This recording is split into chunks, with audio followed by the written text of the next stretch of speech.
저는 고등학교 3년 그리고 대학교 4년 그리고 좀 더 해서 한 8년 정도를 의정부에서 살았어요.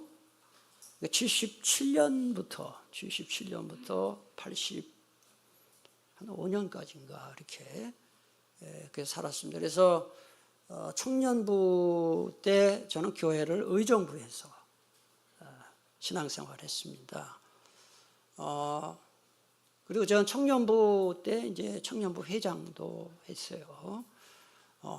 청년부 회장 할 때 지금도 잊혀지지 않는 그런 벌써 40년이 지난 일인데요. 청년부 예배를 토요일 날 했습니다. 토요일 날 저녁 7시에 예배를 드리는데 예배 시간이 됐는데 예배 한 중간쯤 됐을 때 어떤 남자 청년이 들어오더라고요. 저는 이제 회장이니까 아무래도 신경이 쓰이죠. 근데 이 남자 청년이 술 냄새가 나더라고요. 술 냄새가 많이 나요. 그러니까 왜 저런 술 먹고 교회를 왔을까 하는 생각을 했는데 이제 전도사님, 청년부 전도사님이 설교를 다 마치고 예배 마치고 끝났어요. 아무래도 이제 제가 회장이니까 별로 그렇게 내키진 않았지만 그래도 회장이니까 가서 오셨냐고 인사를 했대요.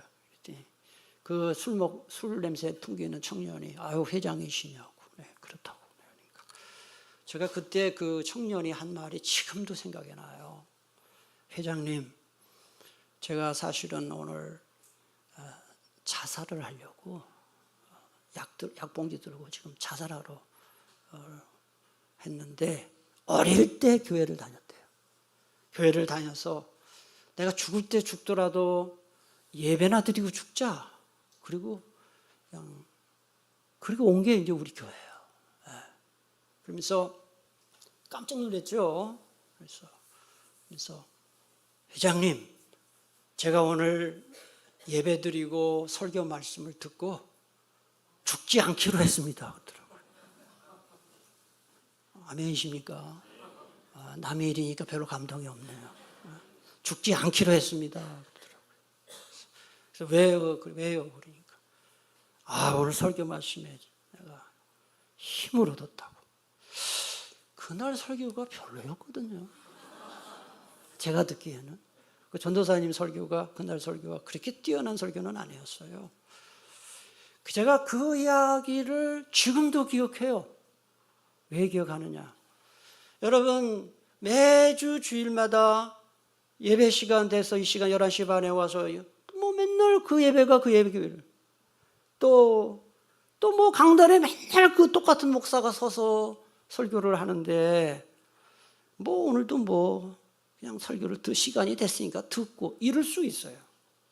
그런데 여러분, 제가 솔직히 그날 저도 그렇게 큰 은혜 받지는 않았거든요. 그 전도사님 설교. 근데 그 설교를 듣고 자살하려고 했던 청년이 자살 안 하겠다고 하고 이 교회 나오면 되냐고. 근데 그게 지금도 기억나는 거예요. 오늘 드리는 예배와 오늘 듣는 설교가 여러분의 인생을 바꿀 수도 있다. 아멘이십니까? 그래서 모든 예배 시간, 모든 설교는 오늘 이 시간에만 받을 수 있는 특별한 은혜가 있다 하는 것을 믿고 예배에 참석하고 말씀 들어야 돼요.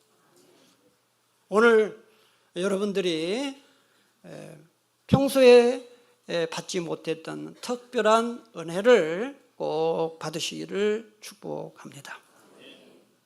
이제 여름이 되면은 제가 엄청 신경이 쓰이는 게 덥잖아요. 그러니까 오다 다 지쳐요. 오다가 막 더위에 지치고, 특별히 교사들은 막 부서에서 막 이렇게 하다가 몸이 이제 지쳤어요. 벌써 지쳤어. 그래서 11시 반에 딱 들어오니까 의자 편안하고 에어컨 빵빵하게 나오고 딱 자기 좋은 환경이에요. 이런 환경에서 또 내가 설교를 하려니까 엄청 신경이 쓰이는 거예요. 그래서 제가 모든 예배가 중요하고 설교가 중요하다는 걸 기억하시고, 오늘 이 말을 듣고도 졸거나 자는 분은 대단히 대단하단 특별한 분이다 이렇게 생각하겠습니다.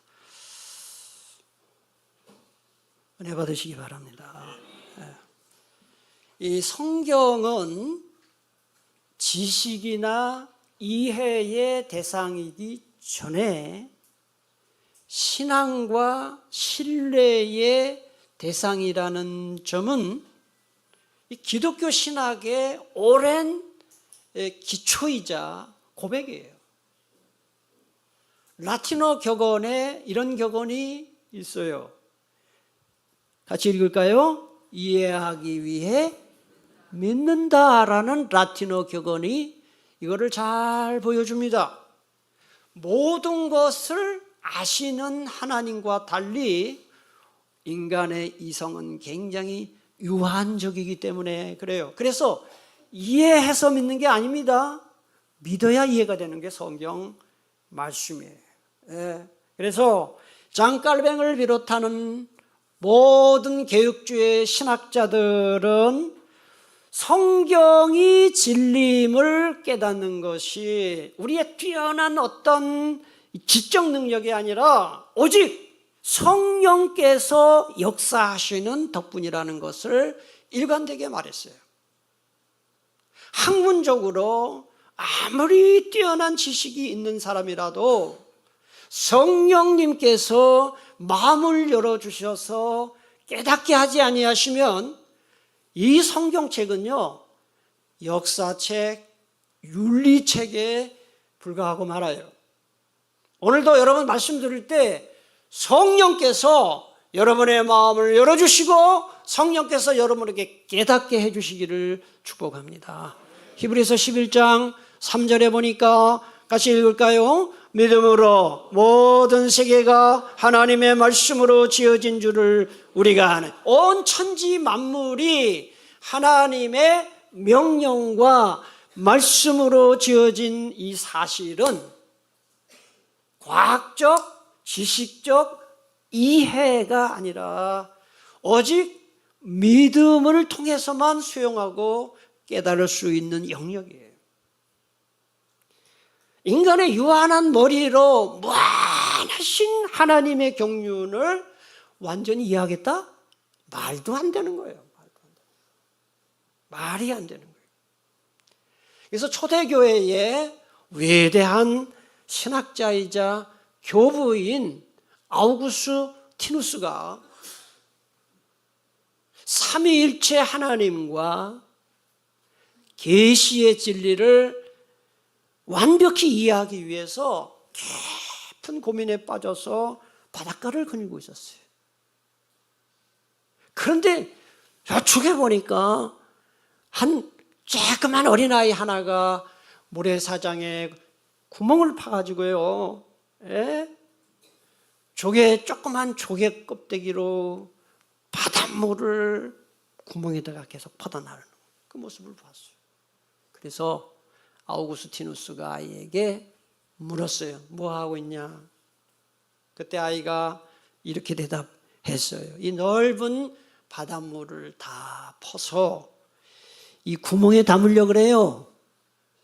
그때 이 아우구스티누스가 그 말에 큰 깨달음을 얻은 거예요. 아, 그랬구나. 이 인간의 이성이라는 이 작은 모래구멍에다가 무한하신 하나님의 계시라는 저 넓은 바다를 담으려고 했던 나의 이 시도가 얼마나 무모하고 교만했던가 하는 것을 깨달은 거예요. 여러분들 중에 보면 많은 분들이 그래요. 목사님, 성경은 정말 이해하기가 어려워요. 그래요. 제가 뭐라고 대답할 것 같아요? 성경은 정말 어려워요. 쉽지 않아요. 제가 평신도 때 목사님은 성경을 다 아는 줄 알았어요. 맨날 설교하시니까. 제가 막상 목사가 되고 신학교를 졸업하고 설교를 30년 이상 하고 지금도 고백할 수 솔직한 고백은 성경의 반도 몰라요. 반도 몰라요. 성경은 그렇게 쉬운 책이 아니에요. 열심히 공부해서 깨달을 수 있는 책이 아니에요. 성령님이 깨닫게 하셔야 깨달을 수 있다 하는 거예요. 설교도 여기 빌리 그레암 같은 목사님이 와서 막 불꽃이 튀는 설교를 한다고 해서 다 은혜 받지 않아요. 거기도 자는 사람 있고 죽는 사람 있고, 성령께서 그 마음을 열어서 마음이 열린 자만 말씀에 은혜 받을 수가 있다는 거예요. 예수님의 재림은 특별히 사람들의 참 받아들이기 어려운 교리예요. 예수님의 재림은 기독교 신앙의 완성점이면서 종말론의 핵심 교리예요. 동시에 현대인들이 이 지성적으로 현실적으로 가장 받아들이기 힘들어하는 주제가 바로 예수님의 재림이에요. 그 이유가 뭐냐? 세 가지가 있어요. 첫째는 시간적 요인이 있어요. 예수님이 곧 오시겠다고 말씀하신 지가 2000년이 지났어요. 그리고 인류의 각 세대마다 종말이 가까웠다고 하는데 세상은 변한 게 없어요. 그대로예요. 그러니까 그리스도인들이나 비그리스도인들 모두 이 예수님의 재림에 대해서 영적 피로감을 느끼는 거예요. 두 번째로는 지성적인 요인이죠. 현대인들은 과학주의, 이 물질주의에 깊이 오염되어 있어요. 그런데 성경의 기록을 보면 전부 초자연적인 이야기들이잖아요. 그래 이해가 안 되는 거예요. 셋째로는 심리적인 실존적인 요인이에요. 현재의 삶이 너무 편안해지잖아요. 여러분 돈 문제 없고 만약에 돈 잘 벌잖아요. 그럼 사람들은 그냥 편안하게 살려고 합니다. 반대로 너무 돈이 없이 돈 버는 일이 헉헉대잖아요. 그러면은 보이지도 않는 너무나 먼 미래일처럼 생각되는 재림 이야기 와닿지 않아요. 그래서 많은 사람들이 예수님의 재림 이야기를 하고 종말 이야기를 하고 그러면은 나하고 관계가 없다 이렇게 생각하는 것이죠. 엄마의 태중에 있는 쌍둥이가 있었어요. 그 중에 한 아이가 이렇게 이야기를 했답니다. 소문을 들으니 엄마 뱃속이 전부가 아니라 이 세상을 나가면 맑은 공기를 마실 수 있고 찬란한 빛을 볼 수 있고 그리고 발로 걸어 다니는 넓은 세상이 있대. 그리고 지금 우리를 태중에 품고 기르시는 엄마 얼굴도 볼 수 있대 그랬어요. 아마 큰아이가 그랬겠죠. 제가 쌍둥이 큰아이거든요. 그러자 둘째 아이가 이렇게 대답했다 그래요. 말도 안 되는 소리 하지 마. 우리 눈에 보이는 거는 탯줄하고 양수밖에 없잖아. 이게 전부야. 그랬다는 거예요. 이 쌍둥이들의 대화는 현대인들의 심리를 잘 보여주는 거예요. 여러분, 엄마 뱃속의 태아에게 바깥 세상이 믿을 수 없는 세계인 것은 당연하죠. 본 적이 없잖아요. 마찬가지로 유한한 인류에게 예수님의 재림이 이거는 믿을 수 없고 이해될 수 없는 신비로운 세상이에요. 여러분, 차원이 다른 세상에 들어가기 전까지는 죽었다 해도 그게 이해가 안 되는 거예요. 제가 옛날에 고등학교 다닐 때 의정부에서 77년부터 79년까지 고등학교 다녔어요. 그때 전화가 없었어요. 저는 전화기 우리 집에 생긴 게 대학교 때였어요. 그때는 옛날에는 전화기 부잣집만 있었어요. 전화도 두 종류가 있었어요. 백색 전화가 있고 또 뭐지? 청색 전화가 있고 전화도 두 종류가 있었어요. 그래서 그때는 부모님이 철원에 사시는데 뭐 소식을 전하려면 전화국에 가야 돼. 전화국에. 아니면 편지 써야 돼요. 그 편지 가면 며칠 걸리죠. 그 답장 받는데 일주일이 지나야 돼요. 요새 어때요? 요새 누구한테 뭐 연락해서 받는데 얼마 걸려요? 뭐 그냥 뭐 1초도 안 걸리잖아요. 톡으로 쭉 하면 바로 오잖아요. 예? 제가 우리 교회 1호 선교사 파송하기 전에 2010년, 2009년에 저기 카자흐스탄, 키르기즈스탄, 우즈베키스탄 3개국을 정탐하러 갔어요. 거기서도 집에 전화하려고 그러면은 국제전화국에 가서 했어요. 예. 요새는 어때요? 그러니까 스마트폰 다 되잖아요. 보이스피싱도 다 스마트폰으로 하고, 외국 전화도 다 카톡으로 하고 하잖아요. 여러분, 불과 10년, 20년 전에 사람들이 이거 이해할 수 있겠어요? 그러니 이 어머니의 태 속에 갇혀있는 태아 바깥 세상을 이해할 수 없는 것처럼 예수님의 재림에 대해서 우리가 아무리 들어도 이게 와닿지 않고 실감이 안 나는 것은 너무나 당연한 거예요. 그러나 우리가 기억할 것은 예수님의 재림은 성경에 기록되어 있기 때문에 아멘 하는 것입니다. 베드로후서가 기록될 당시에도 이 이단들은 예수님의 재림 그거 거짓말이다 하면서 그리스도인들을 미혹했어요. 그러자 베드로가 그들의 주장을 반박하면서 쓴 편지가 베드로후서예요. 오늘 3절을 보세요. 먼저 이것을 알지니 말세에 조롱하는 자들이 와서 자기의 정욕을 따라 행하며 조롱하여 그랬어요.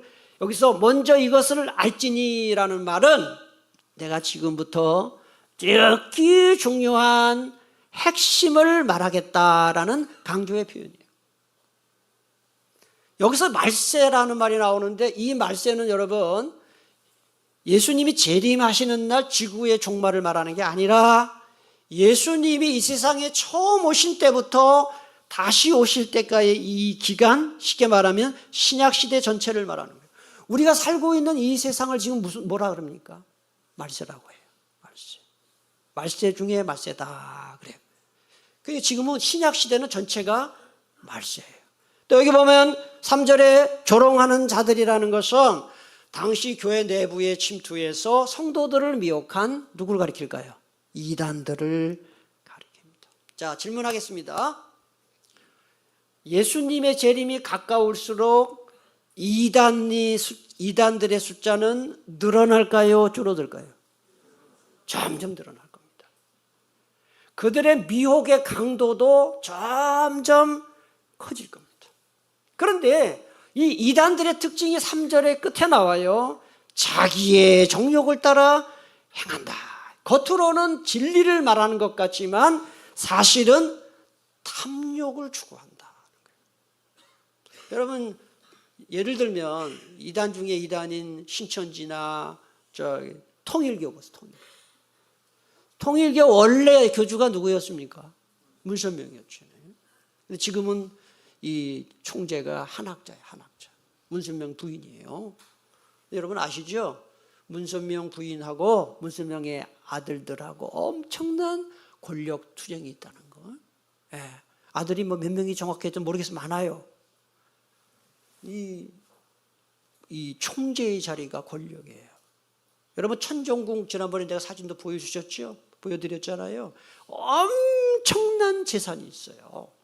그러다 보니까 이단들은 다 권력 투쟁이 있고 이제 지금 신천지 총회장이 누구죠? 이만희시죠. 저 양반 지금 90 몇 세인데 내가 볼 때는 얼마나 살겠어요? 얼마나 살겠냐고. 지금 구속됐죠? 경찰에 구속됐어요. 예. 왜 구속된지 아셔요? 예. 어떤 정당에 자기 이 신도들 5만 명을 가입시키려고 그렇게 하다가 그게 지금 그 혐의를 받고 구속이 됐어요. 이게 실상이에요. 이단들은 예수님을 전하고 복음을 전하는 것 같지만 사실은 자기의 권력 유지하는 거예요. 재산 증식. 심지어 많은 교주들은 여신도들을 성적으로 착취를 해. 다 걸렸잖아요. 네. 그러니까 이게 이단들의 정치. 근데 그래서 그들이 구체적으로 무엇을 주장했느냐가 4절에 나와요. 4절에 이르되 주께서 강림하신다는 약속이 어디 있느냐. 여러분들 이거 볼 때 있다고 얘기하는 것 같아요? 없다고 얘기하는 것 같아요? 없다고 얘기하는 거예요. 예수님 재림하신다고? 그 말이 되니? 이런 뜻이에요. 조상들이 잔 후로부터 만물이 처음 창조될 때와 같이 그냥 있다. 여기 조상들은 누구냐? 구약 예수님의 재림을 믿고 죽은 구약의 성도들을 말해요. 예? 구약의 성도들 예수님 재림 믿었지만은 다 죽었고 지금 세상이 그대로야. 그런데 무슨 재림이 있고 무슨 종말이 있느냐라고 말하는 거예요. 그러니까 이 이단들의 재림이 없다고 하는 근거가 뭐냐? 세상이 똑같다. 지금과 옛날과 지금과. 이거를 지질학 개념에서는 균일설이라고 말해요. 자, 이게 뭔지 설명을 해드릴게요. 자, 균일설이 뭔지를 한번 화면을 보고 여러분 같이 한번 읽으시면은 이들이 주장하는 근거가 뭔지를 알 수가 있겠습니다. 같이 읽겠습니다. 지금까지 하나님이 우주 질서에 단 한 번도 초자연적으로 개입하시지 않고 오직 자연 법칙에 따라 운행해 왔으니 앞으로도 우주 가운데 어떤 기적이나 심판은 일어날 수 없다는 물질주의적 주장. 이게 바로 균일설이에요. 세상은 옛날이나 지금이나 균일하다. 무슨 재림이 있고 심판이 있냐? 근데 여러분 놀랍게도 이 당시 지성계를 지배했던 철학의 학파인 에피쿠로스 학파도 이와 똑같은 주장을 했어요. 에피쿠로스 학파의 주장은 이랬습니다. 우주 전체는 언제나 지금과 같은 모습이었고 앞으로도 영원히 그러할 것이다. 우주가 변화될 만한 다른 가능성은 존재하지 않는다. 이 우주 전체 너머에는 우주 내부로 침입하여 그 어떤 변화를 일으킬 만한 초월적 존재나 원인이 없기 때문에. 지금 이 주장이 2000년 전의 주장인데 지금도 똑같은 주장을 하는 거예요. 재림이 없다 말하는 사람들. 그러면 자 여러분 과학에 근거해서 과학 만능주의적 주장에 대해서 우리 그리스도인들은 어떤 태도를 갖는 것이 바른 태도인가 하는 것을 말씀을 드릴 테니까 잘 들어보세요. 저는 뭐 과학하고는 별로 관계가 없는 문과 출신이라 과학에 대해서 아는 것은 없지만은 일반적인 얘기를 하려고 합니다. 본질적으로 과학은 뭐를 탐구 대상으로 삼냐면 눈으로 볼 수 있는 거, 기계로 측정할 수 있는 거, 수학적으로 계량화할 수 있는 물질 세계를 연구 대상으로 삼아요. 반면에 하나님과 영적 세계는 초월적 존재고 영이에요. 영. 따라서 이 물질을 대상으로 연구하는 과학이라는 이 도구를 가지고 영의 세계를 측정한다는 이 자체가 학문적인 용어로 카테고리의 오류이다 하는 거예요. 도구가 잘못됐다는 거예요. 이거는 마치 저울을 가지고 무게를 재지 않고 소리의 크기를 재는 거와 똑같아요. 도구가 잘못됐다 하는 것입니다. 여러분, 영적 세계는 우리 육신의 눈이나 과학의 망원경으로 관찰할 수 있는 대상이 아니라 오직 하나님의 특별 계시인 성경 말씀을 받아들이는 믿음으로만 깨달을 수 있는 줄 믿으시기를 바랍니다. 그래서 바울이 이런 고백을 했어요. 고린도전서 2장 14절 말씀을 다 같이 봉독합니다. 육에 속한 사람은 하나님의 성령의 일들을 받지 아니하나니 이는 그것들이 그에게는 어리석게 보임이요 또 그는 그것들을 알 수도 없나니 그런 일은 영적으로라야 분별되기 때문이라. 아멘. 여러분 성경 읽을 때 설교 들으실 때 꼭 그런 기도를 하세요. 성령님 잘 깨닫게 해주세요. 성령님이 여러분의 눈 열어주지 않으면 하얀 건 종이고 까만 건 글씨밖에 안 돼요. 성경 깨달을 수가 없어요. 저는 매주 설교 준비하잖아요. 어떤 때는 이런 고백을 참 한다는 게 좀 약간 그렇습니다만은 어떤 때는 본문을 읽었는데 하나도 뭔가 설교 이게 아이디어가 안 떠오를 때가 있어요. 무슨 뜻인지, 무슨 말씀을 전해야 할지. 그래서 기도해요. 성령님 깨닫게 해주세요. 뭘 설교할지 알게 해주세요. 하고 계속 그 성경 본문을 읽다 보면요, 이게 설교하는 거예요. 여러분의 눈으로, 여러분의 지식으로 성경 절대로 깨달을 수 없어요. 성경을 기록하게 하신 성령께서 여러분의 눈 열어주시고 마음 열어주시고 깨닫게 해주어야 깨달을 수 있는 거예요. 설교도 그래요. 설교도. 그래서 여러분 말씀 들을 때 성령님께 도와달라고 기도해야 되는 것입니다. 자, 베드로는 이 이단들의 주장에 대해서 두 가지로 반박을 합니다. 그 두 가지 살펴보겠습니다. 첫째, 5절 6절 말씀 한번 살펴보도록. 5절 6절을 다 같이 봉독하겠습니다. 이는 하늘이 옛적부터 있는 것과 땅이 물에서 나와 물로 성립된 것도 하나님의 말씀으로 된 것을 그들이 일부러 잊으려 함이로다. 이로 말미암아 그때 온 세상은 물이 넘침으로 여러분 잘 아시잖아요. 6절에 나오는 세상이 물로 넘침으로 멸망했다는 게 뭘 가리키는 것 같아요? 노아 홍수잖아요. 노아 홍수. 그러니까 이단들의 주장처럼 이 세상은 하나님이 전혀 개입하지 않고 그냥 자연 법칙에 따라 온 게 아니에요. 하나님이 개입하셔서 노아 홍수를 일으켰다. 그런데 이단들은 이것을 고의적으로 외면하고 있는 것이죠. 왜냐하면 과거에 하나님이 노아 대홍수를 일으켰다는 걸 인정하게 되면은 미래에 있을 재림도 인정을 안 할 수가 없기 때문에 과거의 심판을 일부러 잊으려고 하는 것입니다. 여러분 학교에서 중학교 때나 고등학교 때 제가 경험해 본 거예요. 학교에서 이제 중간고사나 기말고사가 있잖아요. 그러면은 선생님들이 꼭 해주는 게 뭐냐면은 이번 시험은 여기서부터 여기까지 나온다 하고 시험 범위를 알려줘요. 그럼 그때 학생들의 반응이 두 가지 반응이 있습니다. 공부 잘하는 애들은 그 시험 범위를 꼼꼼하게 적어요. 선생님 몇 페이지부터 몇 페이지까지 시험은 나온다 그랬죠? 하고 꼼꼼하게 적어요. 그런데 공부 못하는 애들은 시험이 여기서 나오든지 저기서 나오든지 아무 관심이 없어요. 제가 중학교 때 고등학교 다닐 때 공부 못하는 애들은 제일 기다린 게 시험 기간을 기다렸어요. 노는 거죠. 노는 거예요.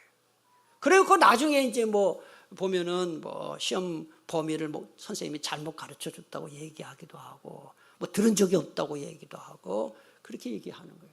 제 옆에 고등학교 때 지금도 이름은 얘기하지 않겠습니다. 혹시 아는 분이 있을까? 제 바로 오른쪽에 우리 반에서 밑에서 1, 2등 하는 애가 있었어요. 이 친구 보면은 시험 기간 중간고사, 기말고사 손꼽아 기다려요.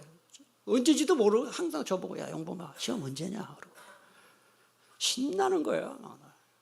그리고 이제 뭐 과학이나 뭐 객관식 시험을 이렇게 치를 때 보면 옆에 보면 전부 1번만 쫙 찍어요. 그래도 한 30점, 40점 나오거든요. 예. 근데 그런 걸 보면서 야 이게 똑같은 선생님 밑에서 공부를 하는데도 시험 범위에 관심이 있는 애하고 없는 애하고 이 다르구나. 예. 여러분 이와 마찬가지로 하나님은 우리가 이 세상을 어떻게 살아가야 되는지 신앙생활을 어떻게 해야 되는지 성경 말씀에 전부 기록해 주셨어요. 문제는 그거를 잘 듣느냐 듣지 않느냐에 달린 거예요. 그래서 성경 말씀을 받아들이는 태도에 따라서 세 종류의 단계로 영적 상태를 나눌 수가 있습니다. 첫째는 진리를 모르는 상태가 있고 두 번째로는 진리의 말씀을 듣고도 받아들이지 않는 그런 상태가 있고 셋째로는 진리의 말씀을 듣고 이해했으면서도 의도적으로 거부하는 상태가 있습니다. 로마서 1장 18절부터 21절을 보면은 이런 말씀이 나와요. 이는 하나님을 알만한 것이 그들 속에 보임이라 가르쳐 주셨다는 거예요. 그런데 그들은 하나님을 알되 하나님을 영화롭게도 아니하며 감사하지도 않았다 그랬습니다. 자, 여러분 지금 베드로서 3장 피셨는데 앞에 2장으로 앞으로 가보세요. 베드로서 2장 21절을 한번 같이 읽겠습니다. 의의 도를 안 후에 받은 거룩한 명령을 저버리는 것보다 알지 못하는 것이 도리어 그들에게 나으니라 그랬어요. 여러분, 알고 짓는 죄와 모르고 짓는 죄에 대한 형벌이 다르다는 얘기거든요. 알고 짓는 죄가 더 큰 형벌을 받는다는 거거든요. 의도적인 거부, 의도적인 망각은 교회 밖 세상 사람들이나 이단들이나 하는 게 아니라는 것을 말씀드리고 싶어요. 우리들 안에도 이 무서운 영적 질병이 도사리고 있을 수 있어요. 잘 들어봅시다. 설교 말씀을 탁 듣는데 말이죠, 엄청 부담이 되는 말씀이 선포됐어요. 요즘 내가 돈 문제 때문에 막 어디 가서 뇌물 받고 뇌물 주고 이런 그런 거를 하는데 딱 설교 시간에 뇌물을 주고받는 것은 죄입니다. 엄청 부담이 되죠. 예? 또는 설교 말씀을 듣는데 자존심 상하는 말이 선포가 돼요. 또 설교 말씀을 듣는데 내 현재의 삶을 완전히 바꾸지 않으면은 그 말씀에 순종할 수 없는 말씀이 딱 선포될 때 노골적이지는 않지만 은밀하게 그 말씀을 마음에서 밀어내는 일이 있어요. 그리고 또 이렇게 변명도 합니다. 나는 아직 믿음이 저 말씀대로 살만한 수준은 못 되니까 그 수준이 되면 저렇게 해야지. 이런 걸 가리켜서 의도적인 거부라 그렇게 말해요. 말씀을 의도적으로 거부하는 것입니다. 그러니까 알면서도 멈추지 않는 죄, 알면서도 외면하는 말씀은 무지가 아니라 의도적인 거부다. 이게 큰 죄예요. 이단들이 받은 죄입니다. 자, 이제 마지막 이 베드로가 이단들을 반박한 마지막 말씀이 7절에 나와요. 자, 우리 7절을 다 같이 봉독하겠습니다. 이제 하늘과 땅은 그 동일한 말씀으로 불사르기 위하여 보호하신 바 되어 경건하지 아니한 사람들의 심판과 멸망의 날까지 보존하여 두신 것이니이다. 이게 지금 말이 어려운데 이런 말입니다. 여러분 잘 들어보세요. 지금 천지 만물에 큰 변화가 없어 보이는 거지만은 그렇다고 해서 이 천지 만물이 앞으로 계속 존속될 게 아니다, 그 얘기하는 거예요. 그런데 하나님이 왜 이걸 존속시키는지 아느냐? 최후 심판날 7절에 나오는 경건하지 아니한 자들, 즉 죄인들, 의인들을 불러 심판하시기 위해서 천지 만물을 보존한다, 이런 뜻이에요. 여러분, 애들이 자녀들을 키워본 분 아시죠? 애들이 잘못 저지르면은 부모님들이 잘못을 저지르는 척척 바로 야단치고 바로 뭐 회초리 들고 이렇게 안 하잖아요. 딱 쌓아놓잖아요. 몇 번만 더 잘못해봐라, 가만 안 놔둔다 하고 기다리잖아요. 기다리는 상태다, 이런 뜻이에요. 천지 만물이 지금 그대로 보존되는 것은 하나님께서 심판을 기다리고 있는 것이다. 그 심판은 불심판이에요. 마태복음 25장 41절에서 예수님이 이렇게 경고하셨어요. 또 왼편에 있는 자들에게 이르시되 저주를 받은 자들아, 나를 떠나 마귀와 그 사자들을 위하여 예비된 어디에 들어가라고 합니까? 여러분, 노아 심판은 무슨 심판이었나요? 무심판입니다. 최후 심판은 무슨 심판이라고 합니까? 불심판입니다. 말라기 4장 2절 1절 말씀, 똑같은 말씀이 나오죠. 만군의 여호와가 이르노라, 보라, 용광로 불같은 날이 이르리니 교만한 자와 악을 행하는 자는 다 지푸라기가 될 것이라. 그 이르는 날에 그들을 살르겠다 그랬어요. 그래서 이 불심판에 대해서 초대교회 위대한 주석가이자 신학자였던 오이쿠메니우스가 명언을 남겼습니다. 함께 같이 읽겠습니다. 하나님이 세상을 멸망시킬 작정이면서 왜 세상을 창조하셨냐고 묻는다면 종말 때 세상이 새롭게 될 것이기 때문이라는 것이 그 대답이다. 이탈리아 남부에 가면 시칠리아 섬이 있어요. 그 시칠리아 섬에 가면은 에트나 산이라는 높은 산이 있습니다. 그 산은 백두산보다도 585m가 높은 3,329m짜리 활화산이 있습니다. 에트나 산이에요. 그 산 주변은 토양이 비옥해가지고 많은 사람들이 세계에서 가장 유명한 포도산지예요. 포도산지. 그래서 거기 거대한 마을을 이루고 포도 농사를 지으며 살았는데, 그게 활화산이라는 것을 알지만 사람들이 수백 년 동안 화산이 폭발하지 않으니까 사람들이 거기서 평화롭게 살아요. 근데 과학자들이 가끔 경고를 해요. 여러분, 이 에트나산은 활화산입니다. 언젠가 반드시 대폭발이 일어납니다라고 경고를 계속했어요. 그럴 때마다 주민들은 비웃으며 말했어요. 우리 할아버지 때부터 아무 문제 없었다. 무슨 놈의 대폭발이냐 했어요. 그런데 보십시다. 사진을 한번 보세요. 작년 6월 2일 날 대규모 화산 폭발이 에트나산에서 폭발했어요. 제가 그때 그 보도를 지금 여러분에게 말씀드리면은 이 불기둥의 높이가 500m고요. 500m. 그 다음에 저 화산재, 검은 화산재 높이는 상공 10km입니다. 10km. 온 하늘을 다 덮은 거죠. 무슨 현재 세상에 아무 일이 없는데 무슨 재림이 있고 심판이 있냐? 에트나산을 보십시오. 그런데 말이죠, 참으로 기이하고 참 두려운 것은 이 화산 폭발이 일어났는데도 많은 관광객이 스키를 타면서 화산 폭발을 보고 있었다는 거예요. 도망가지 않고. 그리고 인증샷을 찍었다. 제가 그 기사를 보면서 나는 인증샷은 한국 사람만 좋아하는 줄 알았더니, 어떻게 화산 폭발 옆에서 인증샷, 목숨 걸고 말이죠.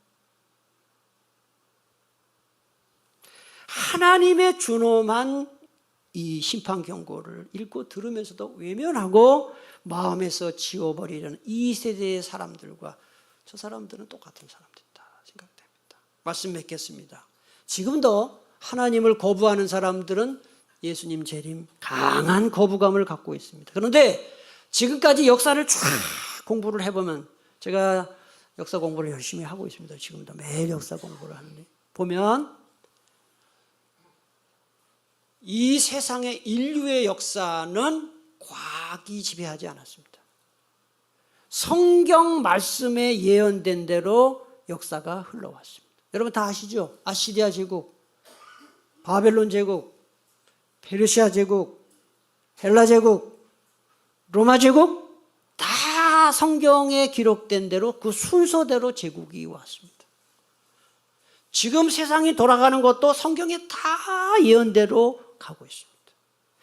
말씀으로 천지를 창조하시고 말씀대로 대홍수 심판을 내리시고 말씀으로 이 세상을 붙들고 계시는 하나님께서는 예언하신 대로 재림과 심판을 주시는 것을 믿으시기를 바랍니다. 오늘 주신 말씀 잘 붙들고 말씀대로 살아가는 저와 여러분 다 될 수 있기를 축복합니다. 이번 주 묵상 실천사항 주보 한번 또 화면 보셔도 되겠습니다. 1번 읽습니다. 내 계산과 상식으로 이해되지 않는 고난이나 문제가 찾아올 때 내 생각을 먼저 내려놓고 하나님의 주권을 인정하는 믿음의 기도를 드리자. 2번 아직 믿음이 부족해서라는 핑계 뒤에 숨어 알면서도 은밀하게 타협하고 반복해왔던 죄나 외면했던 불순종을 회개하자. 3번 우리가 기억해야 할 것은 세상의 조롱이 아니라 하나님의 약속의 말씀이다. 이번 주간 SNS보다 성경 말씀에 더 집중하자. 기도하겠습니다. 하나님 감사합니다.